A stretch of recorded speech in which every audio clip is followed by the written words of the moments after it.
What if Sri Lanka's earliest inscriptions contain messages we've yet to decode?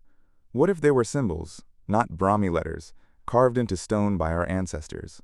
Symbols that defy classification, symbols that might be the last traces of a forgotten script once used by the ancient Hela people. Scattered across dozens of early inscriptions are strange marks, some cataloged into 43 unique forms, their meaning still unknown. Were they clan signs? Ritual emblems? Or remnants of a lost indigenous script? Let's unravel this ancient enigma. This is the story of ancient symbols, carved into stone, passed down through silence, and the question they still whisper. Were these the lost symbols of the Hela civilization?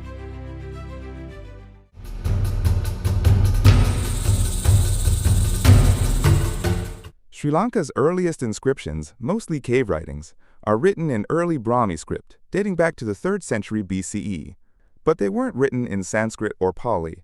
They were composed in a local dialect known as Elu, what scholars call Sinhala Prakrit, an ancient Indo-Aryan language that would eventually evolve into Sinhala.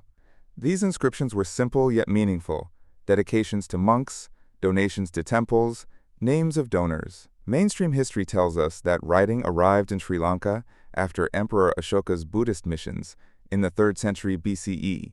But archaeological work in Anuradhapura by scholars like Saran Dheraniyagala and Robin Cunningham suggests inscriptional activity may have begun even earlier, perhaps as far back as the 5th or 6th century BCE. I explored this earlier phase in more detail in a previous video titled Before Ashoka, Tracing the Earliest Evidence of the Brahmi Script. The link is in the description. But this timeline opens a deeper question. Was there an indigenous tradition of symbolic or written expression long before Brahmi? Because among these Brahmi letters, something else begins to appear. Symbols. Not Brahmi, not Pali, not Sanskrit, something different.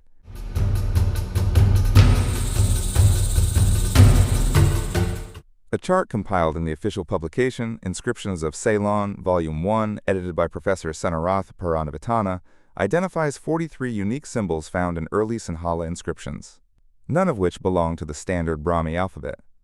Some look familiar: swastikas, stars, birds, fish, boats. Others are more abstract: geometric patterns, ladder-like shapes, looping forms, symbols that defy easy interpretation. They appear across Sri Lanka, from Anuradhapura to the deep south, always on the margins of Brahmi script, as if hiding in plain sight.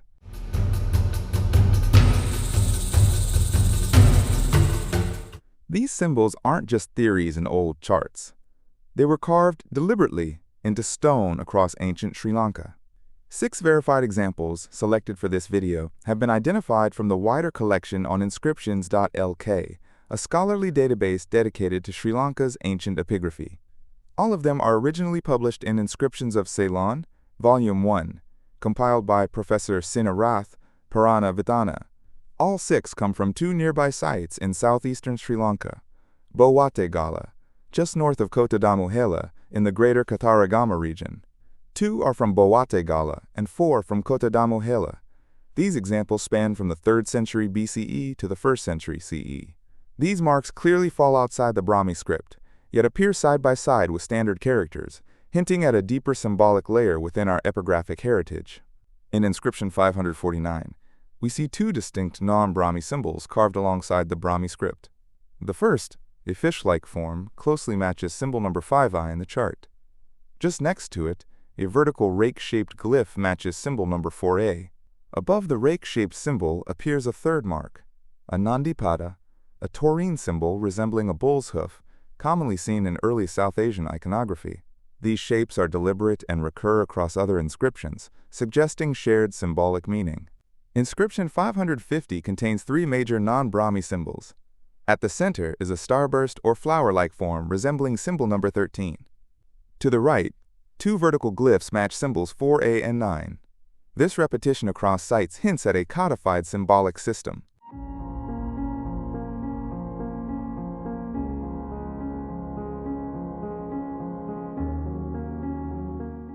Inscription 556 shows 2 bold non-Brahmi signs at the left. The fish-like figure corresponds with symbol number 5c, while the multi-tiered totem beside it matches symbol number 3c, a structure repeated in several inscriptions.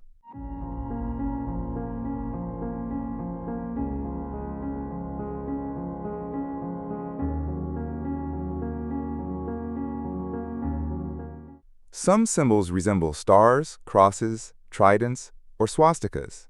Others are harder to interpret, geometric, totemic, or cosmic in feel. Were they signs of clans? Sacred markers? A visual language we've lost? Each one adds to the mystery and deepens the possibility that a forgotten symbolic tradition once existed on this island.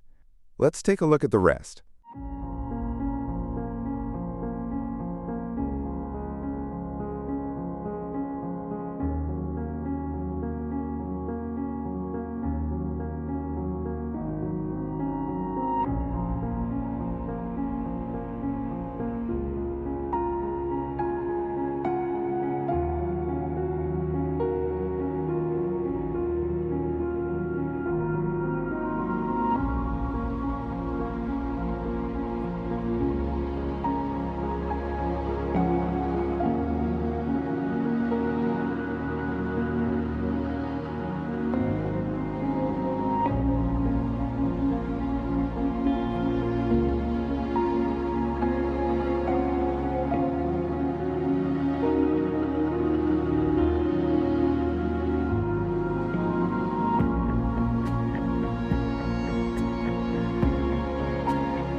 These 6 inscriptions are just a glimpse.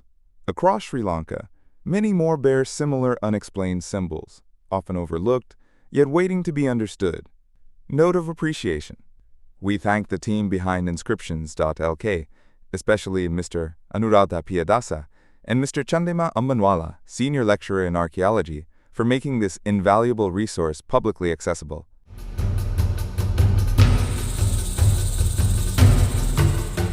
One of the most intriguing interpretations comes from the renowned scholar and cultural revivalist Arisen Ahubudu.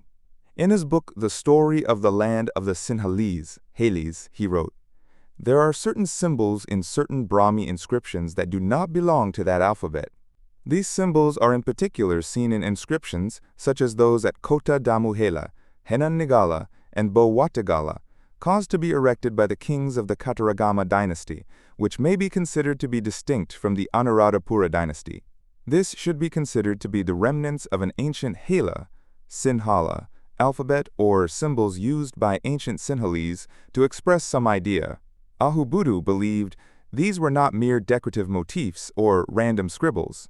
They may represent the last surviving traces of a forgotten Hela script, an indigenous symbolic system that predated or coexisted with Brahmi.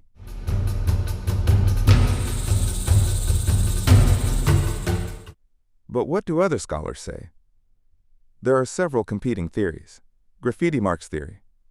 Some scholars suggest these are part of a South Asian graffiti tradition, non-linguistic symbols used for identification or decoration, much like the megalithic graffiti found in India. Totemic or clan symbols. These may have represented clan affiliations or tribal emblems, a way of marking territory, ancestry, or status, pre-Brahmi or proto-script theory. Could these symbols represent a local symbolic system that predates Brahmi, perhaps an indigenous Sri Lankan form of writing that was eventually eclipsed?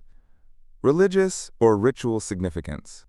Some symbols, like the swastika, lotus, or triskela-like forms, may reflect cosmological or ritual significance, possibly rooted in early Hela cultural traditions. Each theory opens a different door into the past.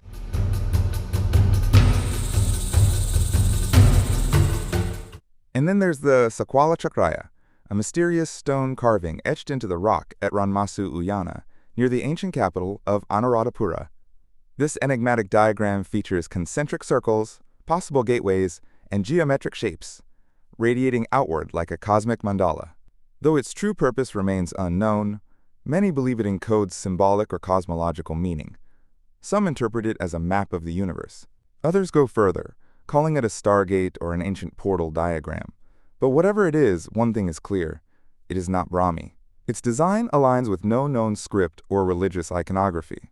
Could the Sakwala Chakraya belong to the same lost symbolic tradition hinted at by the 43 mysterious inscription symbols? Could it reflect a spiritual dimension of the Hela people's forgotten knowledge? Its presence in a sacred space, amid water gardens, shrines, and royal retreats, suggests deeper purpose. A cosmogram? A meditation aid? A gateway to higher understanding? Whatever it is, it speaks a symbolic language we've yet to translate.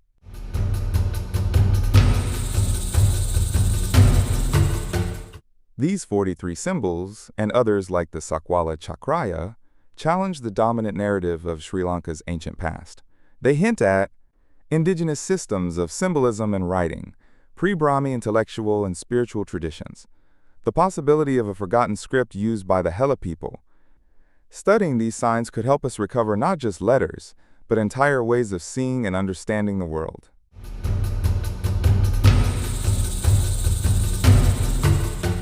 Are these symbols echoes of a lost script, cosmic diagrams, clan emblems, or whispers from a forgotten world? Much remains uncertain. But one thing is clear: they deserve our attention, inquiry, and reverence. Because even in silence, these symbols speak. And in their curves and crosses, loops and stars, we may yet find a doorway into the minds of our ancestors. This is Hela Nomad, in search of Helese.